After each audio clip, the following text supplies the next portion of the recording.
আল্লাহ তুমি সব কিচ্ছু জানো, হে আমার প্রভু তুমি আমাকে মাফ করে দাও। আমার আল্লাহ বলে, তারপরও যদি তোমাদেরকে আমি মাফ না করি, তারপরও বান্দা তোমরা আমার রহমতের দরজা থেকে ফিরে যাইও না।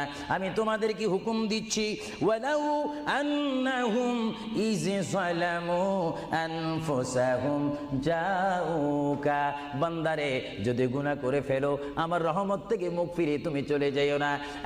বান্দা আকাশ পরিমাণ যদি গুনাহ করো, পাতাল পরিমাণ যদি গুনাহ করো, সাগরের পানি পরিমাণ যদি গুনাহ করো, পাহাড় তুলনায় যদি তুমি গুনাহ করো, আমার দরবার থেকে তুমি নিরাশ হইও না। বান্দা আমি তোমাকে একটি রাস্তা পাঠাই দিচ্ছি, একটি পথ তোমাকে আমি দেখাই দিচ্ছি। সেই পথটি কোন পথ তোমরা জানো? ওয়ালাউ আন্নাহুম ইয যালামু আনফুসাহুম জাউকা, বান্দারে যখন তোমরা বরবাদ হয়ে যাবে তখন তোমাদেরকে একটা পথ আমি তোমাদেরকে দেখাই দিলাম। সেই পথটির নাম হচ্ছে আমার রাসূলের মদিনা। জোরে বলেন সুবহান।